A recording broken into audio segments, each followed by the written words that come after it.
तो दोस्तों आज मैं एक्सप्लेन करने वाला हूँ साल 2024 में आई film Furiosa a Mad Max saga, जो कि साल 2015 में आई film Mad Max Fury Road का प्रीक्वल है, यानी कि उसके पहले की कहानी। तो चलिए शुरू करते हैं आज की इस कहानी को। ये कहानी है फ्यूचर की, जब महामारी, क्लाइमेट चेंज और पानी की कमी और बिजली के खत्म हो जाने के बाद दुनिया पूरी तरह से तबाह हो चुकी है। ऑस्ट्रेलिया एक वेस्टलैंड बन चुका है, यानी कि एक बंजर जगह है। वो अब एक बंजर विशाल भूमि है, एक छोटे से समुदाय को छोड़कर जिसे मदर्स लैंड कहा जाता है, और वो अभी भी हरा भरा है। इसके बाद हमें फ्यूरियोसा को दिखाया जाता है, जो कि अपनी एक दोस्त के साथ एक पेड़ से आड़ू तोड़ रही थी। तभी उन्हें कुछ शोर सुनाई देता है। फ्यूरियोसा की दोस्तों से कहती है कि हमें यहाँ से चलना चाहिए, लेकिन फ्यूरियोसा उसकी बात नहीं मानती। वो पता लगाने के लिए आगे जाती है तो वो पाती है कि यहाँ पर बहुत सारे बाइकर्स लुटेरे आए हुए थे।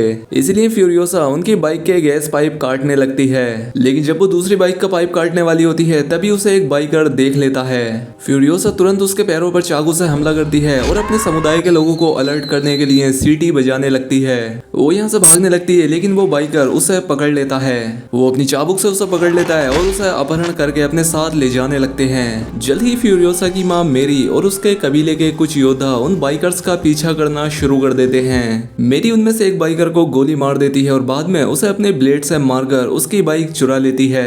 अब इससे पहले कि मेरी फ्यूरियोसा को बचाने के लिए निकलती तो गांव की जो लीडर होती है वो उसे बहुत सारा बारूद देती है और कहती है कि उनमें से कोई भी बचना नहीं चाहिए, क्योंकि उन्होंने हमारी इस जगह का पता लगा लिया है और तुम जिंदा वापस आना। खैर अब जल्द ही मेरी एक और दूसरे बाइक सवार को गोली मारती है और बाकी के जो बचे दो बाइकर्स थे वो अपनी गाड़ी रोककर चेक करते हैं कि आखिर ये किसने किया। अब वो यहाँ पर जब जांच कर रहे होते हैं तो उनमें से एक बाइक पर लेटी फ्यूरियोसा उस बाइक का गैस पाइप काट देती है। खैर जब वो मैरी को यहाँ आते देखते हैं तो वो बाइकर फिर से भागने लगते हैं और यहाँ पर मैरी उस दूसरे मरे हुए आदमी की बाइक लेकर अपने बाइक के कुछ पार्ट उसमें डाल देती है ताकि उसके पास गैस ज्यादा लंबे समय तक चले और वो उनका पीछा करती रहे। खैर अब आधी रात हो जाती है और आखिरकार एक बाइकर की गैस खत्म हो जाती है। अब ये दोनों बाइकर एक दूसरे से झगड़ने लगते हैं कि अब क्या किया जाए, और वहीं अब उनकी बाइक पर लेटी फ्यूरियोसा मौके का फायदा उठाकर अपनी कलाइयों से रस्सियां काटती है और ऐसा करते ही वो यहाँ से भागने लगती है। लेकिन तभी एक बाइकर उसकी ओर बढ़ता है और उसे पीछे से पकड़ लेता है।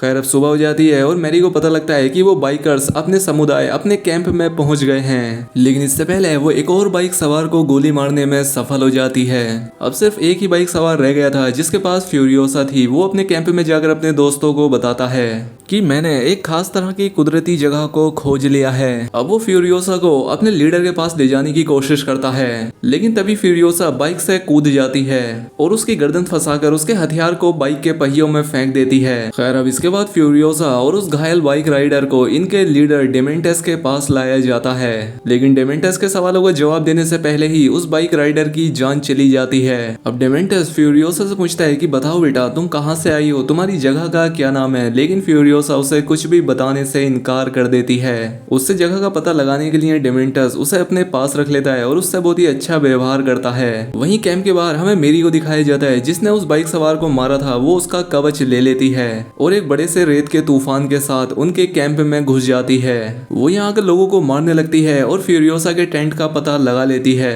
वो फ्यूरियोसा के पास खड़े आदमी को भी मार देती है। जो औरत फ्यूरियोसा का ध्यान रख रही थी वो मेरी के सामने घुटने टेक देती है। वो कहती है कि मुझे मत मारो, मैं भी एक माँ हूँ, मैं तुम्हारे बारे में किसी को कुछ नहीं बताऊंगी। इसलिए वो उसे छोड़ देती है, लेकिन वो मेरी और फ्यूरियोसा के जाने के बाद तुरंत ही अलार्म बजा देती है। एक गार्ड मेरी पर गोली चलाता है जिससे उसकी पीठ में आग लग जाती है। इसलिए उसे अपने कपड़ों की आग बुझाने के लिए यहाँ रुकना पड़ता है, जिसके बाद ये फिर से बाइक से आगे बढ़ते हैं। लेकिन मेरी डिमेंटस और उसके पूरे गिरोह को अपनी तरफ आते हुए सुन लेती है। इसलिए वो फ्यूरियोसा को उसके बिना ही घर जाने के लिए कहती है और साथ ही वो उसे बोने के लिए एक आड़ू का बीज भी देती है। इसके बाद मेरी एक बाइक सवार को गोली मारकर उसे गिरा देती है। हालांकि जल्द ही उसे डेमेंटस का गिरोह घेर लेता है और वो उस पर अपना कंट्रोल कर लेते हैं। अपनी माँ की आवाज सुनकर फ्यूरियोसा वापस लौट आती है और देखती है कि डेमेंटस के ग्रुप ने उसकी माँ मेरी को एक जगह पर लटका दिया है। वो उससे उसकी जगह का पता लगाने के लिए उसे काफी टॉर्चर कर रहे थे, लेकिन मैरी कुछ भी बताने से इनकार कर देती है। इसके बाद डेमेंटस फ्यूरियोसा को पकड़कर उसकी माँ की जान लेते हुए उसे दिखाता है। वो उसे जला देते हैं। इसके बाद हमें फ्यूरियोसा को एक पिंजरे में दिखाया जाता है। डिमेंटस उसे एक मौत का खेल दिखाने के लिए यहाँ लाया था, जिसमें लोग शामिल होने के लिए एक दूसरे को ही मारते हैं। अब ऐसा करने के बाद चुने हुए लोग बाइकों पर सवार होते हैं और एक आदमी के टुकड़े करने के लिए उसे बाइक से बंधी हुई चैनों से खींचते हैं। डिमेंटस फ्यूरियोसा को एक टेडी बियर देता है जो कि उसकी बेटियों का था, लेकिन वो बिना कुछ कहे उसे फेंक देती है। अब अगले दिन जब ये लोग अपना सफर तय कर रहे होते हैं तो डिमेंटस का हिस्ट्री मैन फ्यूरियोसा से कहता है कि मैं तुम्हें लिखना और पढ़ना सिखा सकता हूँ ताकि डिमेंटस तुम्हारी देखभाल कर सके, लेकिन फ्यूरियोसा उसकी बात को अनदेखा करती है। ऐसा लगता है जैसे फ्यूरियोसा ने हमेशा चुप रहने का फैसला कर लिया हो।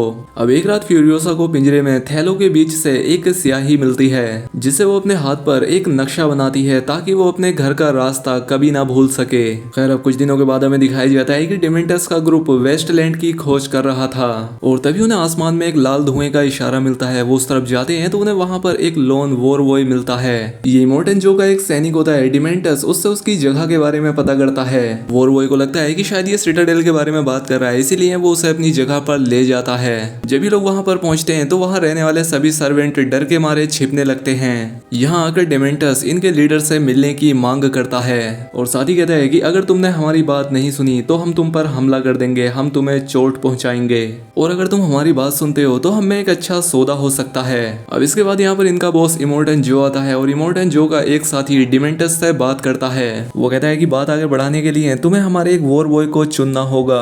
अब इनमें से एक वॉर बॉय को चुना जाता है और पुल से कूदने से पहले वो अपने दांतों को रंगता है क्योंकि वो इमोर्टन जो के लिए अपनी कुर्बानी देने वाला था, जिसके बाद वो नीचे कूदकर ब्लास्ट हो जाता है। इमोर्टन जो का वो वजीर सभी को समझाता है कि हमारी ये वॉर बॉय जो कि मरने के लिए तैयार है, इसलिए कोई सौदा नहीं होगा। इसके बाद ये लीडर पीछे हट जाते हैं, जिसके बाद ये सभी वॉर बॉय डिमेंटस के ग्रुप पर हमला कर देते हैं। इस हमले में डिमेंटस के कई सारे साथी मारे जाते हैं और कई सारी इनकी बाइक्स को जंजीरों से चुरा लिया जाता है। अब यहाँ जमीन में रहने वाले सर्वेंट भी फ्यूरियोसा के उस पिंजरे पर हमला कर देते हैं। वो यहाँ पर फ्यूरियोसा और उस इतिहासकार का अपहरण करने की कोशिश करते हैं, लेकिन डिमेंटस ऐसा होते हुए देख लेता है। अब ये देखकर डिमेंटस उन्हें बचाने के लिए दौड़ता है और समय रहते उन्हें उनकी पकड़ से दूर ले जाता है। और अब जब डिमेंटस के ग्रुप के पास पीछे हटने के अलावा दूसरा कोई रास्ता नहीं होता, इसलिए वो यहाँ से चले जाते हैं। अब इसके बाद डिमेंटस और उसका ग्रुप बंजर भूमि के दूसरे किले यानी कि गेस्ट टाउन पर पहुंचते हैं। ये वेस्ट टाउन का दूसरा किला था, इसलिए वो गेस्ट टाउन से आने जाने वाले एक काफिले को घेरने की कोशिश करते हैं ताकि वो अंदर जा सकें। उस काफिले में जितने भी लोग सवार थे, जितने भी गार्ड थे, वो उन सभी को मार डालते हैं। जिसके बाद डिमेंटस के लोग खुद का गेटअप वॉर बॉय जैसा बनाते हैं ताकि वो गेस्ट टाउन के अंदर जा सके।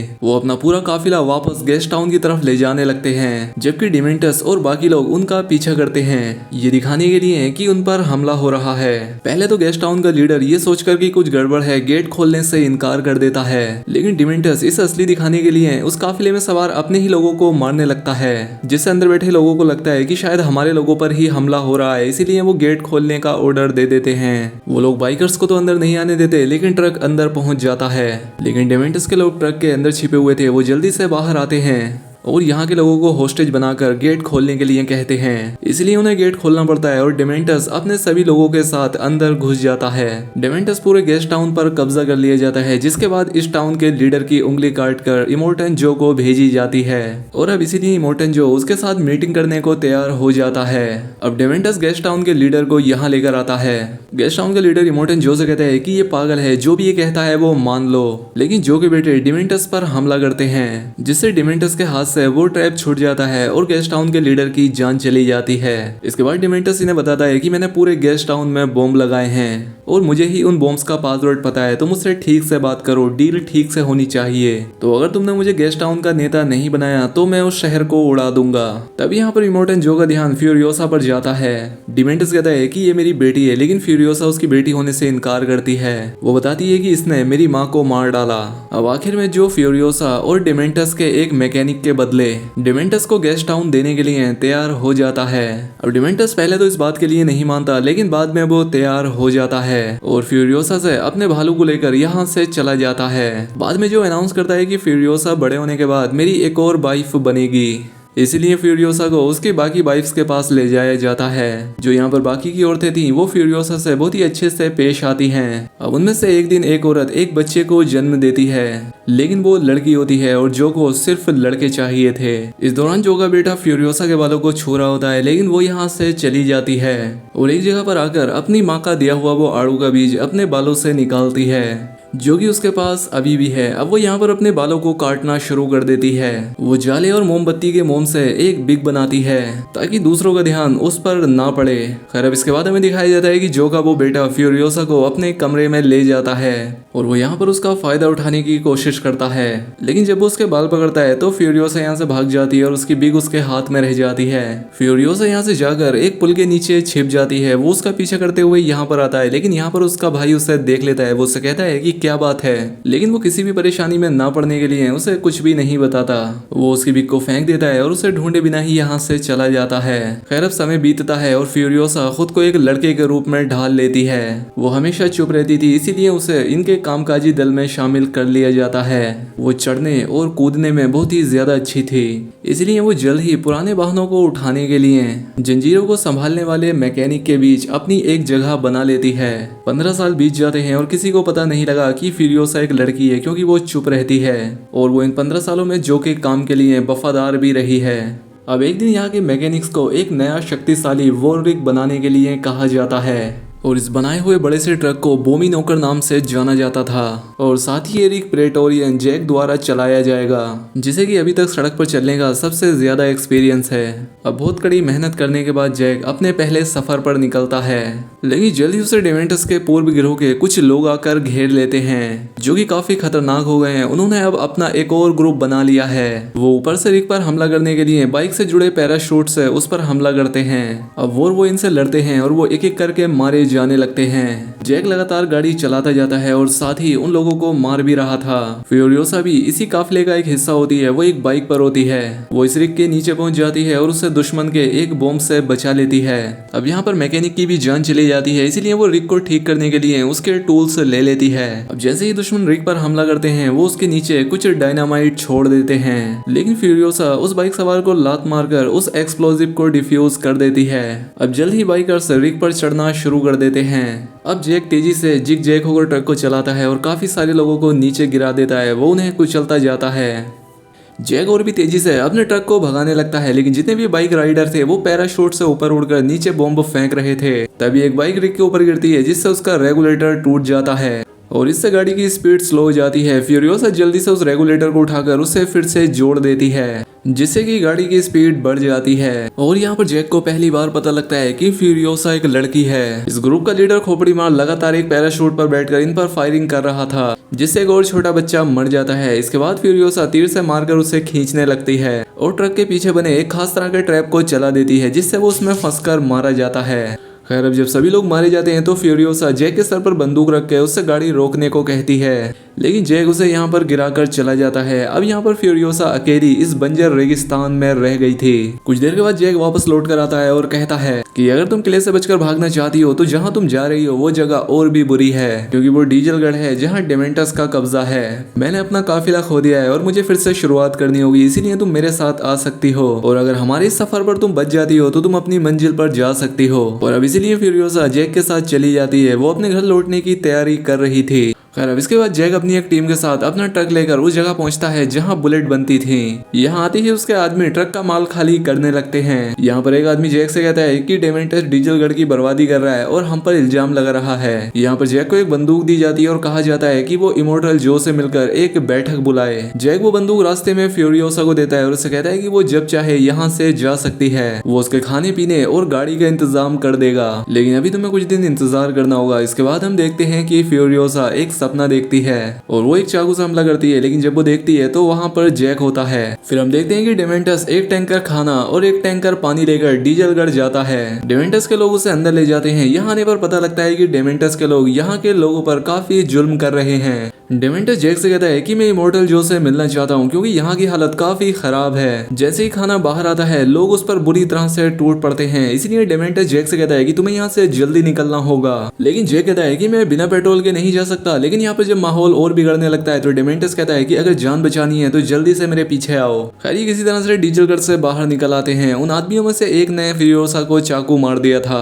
जिसे कि जैक निकालता है। खैर अब जैक जब इमॉर्टल जो के पास पहुंचता है तो उसे काफी डांट पड़ती है कि वो बिना डीजल लिए यहाँ कैसे आ सकता है। जो का बेटा उससे कहता है कि पिताजी हमें डेमेंटस को मार देना चाहिए, हमें डीजल गढ़ को ही उड़ा देना चाहिए। लेकिन यहाँ पर जो का मैनेजर कहता है कि अबे बेवकूफ, उसे बनाने में हमें सदियां लग जाएंगी। इमॉर्टल जो कहता है कि हम डीजल की एक एक बूंद बचाएंगे, सारी मशीनें बंद कर दो। वो जैक को बुलेट बाग से सारे गोले बारूद लाने के लिए कहता है। अब सुबह होते ही जैक पहले फ्यूरियोसा से मिलता है। वो उसके हाथ पर बने उस नक्शे को देखता है और उससे पूछता है कि ये कहाँ का है, लेकिन फ्यूरियोसा उसे कुछ नहीं बताती। जैक कहता है कि मैं तुम्हारी ये जगह ढूंढने में मदद कर सकता हूँ और अब फ्यूरियोसा भी उसे उसकी माँ का दिया हुआ वो आड़ू का बीज दिखाती है। इसके बाद हम देखते हैं कि जैक अपने काफिले के साथ बुलेट बाग के लिए निकल पड़ता है। रास्ते में टैंकर रोककर जैक कार के पीछे 2 बाइक और ईंधन खाना पानी उसमें लोड करा देता है ताकि फ्यूरियोसा यहाँ से भाग जाए। जैक अपने आदमियों से कहता है कि जैसे ही गोला बारूद लोड हो जाएगा तुम टैंकर लेकर लौट जाना। खैर अब ये आगे बढ़ने लगते हैं। जैक अपने आदमी से दूसरा इंजन चालू करने के लिए कहता है जिससे गाड़ी और भी तेजी से चलने लगती है। खैर जब ये लोग बुलेट बाग के दरवाजे पर पहुंचते हैं तो वहाँ पर एक कुत्ता होता है जिसके मुंह में एक आदमी का पैर है। जैक समझ जाता है कि यहाँ कुछ तो गड़बड़ है।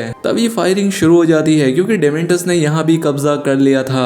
फ्यूरियोसा अपनी गाड़ी गेट से बाहर निकाल लेती है और बाहर से सभी को शूट करने लगती है। फ्यूरियोसा पर हमला होता है लेकिन जैक उसे बचा लेता है। अब क्योंकि यहाँ से फ्यूरियोसा भाग सके इसीलिए जैक बाकी दुश्मनों को संभालता है। लेकिन फ्यूरियोसा यहाँ से जाती नहीं बल्कि वो वापस लौटकर जैक की मदद करती है। वो एक स्नाइपर गन से सभी दुश्मनों को मारने लगती है ताकि जैक गोला बारूद ले सके। लेकिन डेमेंटस को जल्द ही पता लग जाता है कि फ्यूरियोसा कहाँ छिपी है। वो उस पर बजूका से हमला कर देता है जिससे वो बेहोश हो जाती है। अब जैक उस ब्रिज को उड़ा देता है जिस पर डेमेंटस था जिससे वो वहां लटक जाता है। अब जैक टैंकर को लेकर यहाँ से निकल रहा था कि तभी टैंकर की चेन क्रेन में फंस जाती है और टैंकर नीचे गिरने लगता है। लेकिन तभी किसी तरह से फ्यूरियोसा जैक को बचा लेती है और ये दोनों अपनी कार की मदद से यहाँ से भाग जाते हैं। वहीं दूसरी तरफ डेमेंटस को क्रेन से नीचे उतारा जाता है। अब डेमेंटस भी उनका पीछा करने लगता है। वो अपने मेन गेट को तोड़कर उनके पीछे पड़ जाता है। फ्यूरियोसा और जैक काफी आगे निकल जाते हैं लेकिन डेमेंटस लगातार उनका पीछा करता रहता है और आखिरकार उन्हें पकड़कर उनकी कार को पलट देता है जिससे वो दोनों बहुत घायल हो जाते हैं। इसके बाद डेमेंटस उन्हें उनकी कार से बाहर निकालता है और कहता है कि तुम दोनों कहाँ जा रहे थे, उम्मीद नाम की यहाँ कोई चीज नहीं है। बुलेट बाग को तबाह करने की वजह से डेमेंटस बहुत गुस्से में होता है क्योंकि वो डीजलगढ़ और बुलेट बाग पर कब्जा करके अर्श बाग को आसानी से जीत सकता था। डेमेंटस कहता है कि तुम जैसे लोगों ने ही मिलकर मुझे जालिम डेमेंटस बनाया है और मेरे पास दया नाम की कोई चीज नहीं है। उन्हें सजा देने के लिए वो जैक को बाइक के पीछे बांधकर उसे घसीटने लगता है और फ्यूरियोसा को टांगने के लिए कहता है। वो उसका जख्मी हाथ बांधकर उसे टांग देता है। लेकिन यहाँ पर फ्यूरियोसा सिर्फ अपने बदले के बारे में सोच रही थी। डेमेंटस जैक के पीछे अपने कुत्ते भी लगा देता है जो कि उसे जाकर नोचने लगते हैं। पूरा दिन घसीटने की वजह से उसकी जान चली जाती है। अब शाम हो जाती है और डेमेंटस वापस घर चलने के लिए कहता है। लेकिन जब वो फ्यूरियोसा को चेक करने के लिए जाता है तो वो पाता है कि फ्यूरियोसा अपना हाथ काटकर यहाँ से भाग गई है जिससे उसके चेहरे का रंग उड़ जाता है। फिर हम देखते हैं कि फ्यूरियोसा एक बाइक लेकर भाग रही है। डेमेंटस उसे नहीं पकड़ पाता क्योंकि अब रात हो चुकी थी। सुबह में फ्यूरियोसा को एक आदमी देखता है और वो उसे पकड़कर फिर से अर्श किला ले जाता है। इधर इमॉर्टल जो के बेटे दूरबीन से डीजलगढ़ को देख रहे थे जिसमें आग लगी हुई थी। उन्हें लगता है कि वहाँ पर कुछ तो हो रहा है। लेकिन जब इमॉर्टल जो दूरबीन से देखता है वो समझ जाता है कि ये एक झांसा है। लेकिन वो सोचता है कि डेमेंटस ऐसा क्यों करेगा। लेकिन तभी फ्यूरियोसा उन्हें बताती है कि डेमेंटस डीजलगढ़ में नहीं है। वो उससे पूछते हैं कि मेरा जंगी टैंकर और जैक कहाँ है। फ्यूरियोसा बताती है कि डेमेंटस ने बुलेट बाग पर कब्जा कर लिया है और वो अब यहाँ पर आने वाला है। लेकिन स्क्रोटस को लगता है कि डीजलगढ़ जल रहा है और डेमेंटस वहीं पर है। वो इमॉर्टल जो से कहता है कि हमें वहां जाकर डेमेंटस को मार देना चाहिए। इमॉर्टल जो कहता है कि हम डीजलगढ़ जाएंगे लेकिन सिर्फ दिखावा करने के लिए क्योंकि फ्यूरियोसा की बात एकदम सही है। लेकिन साथ ही फ्यूरियोसा इमॉर्टल जो से कहती है कि अगर वो तुम्हें मिले तो वो मेरा शिकार है। दूसरी तरफ डेमेंटस उन्हें एक अलग रास्ते से देख रहा होता है। वो सोचता है कि शायद ये लोग बेवकूफ बन गए हैं। डेमेंटर अर्श किला पर हमला करने के लिए बढ़ता है। जो लोग डीजलगढ़ जा रहे थे वो समझ जाते हैं कि फ्यूरियोसा की बात एकदम सही थी, इसलिए वो वापस मुड़ जाते हैं। वहीं दूसरी तरफ फ्यूरियोसा एक रोबोट का हाथ काटकर उसे अपने हाथ में लगा लेती है। आखिरकार ये लड़ाई अगले 40 दिनों तक लगातार चलती रहती है और इसमें इमॉर्टल जो की जीत होती है। स्क्रोटस डेमेंटस को पकड़ने के लिए गाड़ी बना रहा था क्योंकि वो यहाँ से भाग गया था। स्क्रोटस और रेक्टस आपस में बहस करते हैं कि डेमेंटस को मारने के लिए कौन जाएगा। लेकिन फ्यूरियोसा उनकी गाड़ी लेकर यहाँ से भाग जाती है। फ्यूरियोसा अपना बदला लेने के लिए निकल पड़ी थी। हम देखते हैं कि डेमेंटस अपने साथियों के साथ भाग रहा था। फ्यूरियोसा 2 आदमियों को मार देती है। डेमेंटस दूरबीन से देखता है कि कोई उसका गाड़ी से पीछा कर रहा है। वो अपने साथियों से कहता है कि दोस्तों हमें अलग अलग दिशाओं में जाना चाहिए। फ्यूरियोसा उसे मारने वाली होती है, तभी उसे पता लगता है कि डेमेंटस की गाड़ी पे वो नहीं बल्कि उसका एक आदमी है जो कि वहीं रेगिस्तान में गिरकर मर जाता है। इसके बाद फ्यूरियोसा एक टीले पर जाकर दूरबीन से देखती है, तभी इमोर्टन जो के आदमी वहां पर पहुंचकर एक बाइक राइडर को मार देते हैं और वो भी डेमेंटस नहीं था, यानी कि दूसरी बाइक पर डेमेंटस है। अब डेमेंटस एक रेतीले तूफान को पार करता है और वो पूरी रात वहीं पर छिपा रहता है। तभी डेमेंटस को एहसास होता है कि उसके पीछे कोई खड़ा है। वो उससे कहता है कि तू रात में मुझे मार सकता था लेकिन तूने ऐसा नहीं किया, तू तड़पाकर मारने वालों में से है। फिर वो भागता है और हम देखते हैं कि फ्यूरियोसा उसका पीछा करती है। जब डेमेंटस थककर नीचे गिर जाता है तो फ्यूरियोसा उसे बांधकर मारने की तैयारी करती है। डेमेंटस कहता है कि मैं और तुम एक जैसे हैं, मुझसे भी मेरा घर परिवार बेरहमी से छीन लिया गया था। फ्यूरियोसा उसे गोली नहीं मारती, वो डेमेंटस को अपनी गाड़ी के पीछे बांधकर उसे खींच कर ले जाती है और एक पेड़ पर टांग देती है। यहाँ पर डेमेंटस को भी याद आ जाता है कि फ्यूरियोसा कौन है और लास्ट में हमें पता लगता है कि फ्यूरियोसा ने डेमेंटस को एक जंजीर से बांधकर उसके ऊपर वो बीज लगा दिया था जिससे उस पर एक बड़ा पेड़ उगाया था, जिससे वो पेड़ की शाखाओं के साथ जिंदा रहेगा और जिंदगी भर तड़पता रहेगा। इसके बाद हमें 2015 वाली मैड मैक्स मूवी का सीन दिखाया जाता है जहां पर अब फ्यूरियोसा एकदम जवान हो चुकी है और वो इमोर्टन जो कि उन बाइप्स को यहाँ से भगाने के लिए उन्हें उस जंगी ट्रक में बैठा देती है, जहाँ से कि अब उस फिल्म की कहानी शुरू होती है और ये फिल्म यहीं पर खत्म हो जाती है। दोस्तों उम्मीद करता हूँ आपको वीडियो पसंद आई होगी। अगर वीडियो अच्छी लगी हो तो वीडियो को लाइक और कॉमेंट करके बताएं। चैनल पर पहली बार आए हैं तो सब्सक्राइब भी कर ले। मिलते हैं हमारी अगली वीडियो में।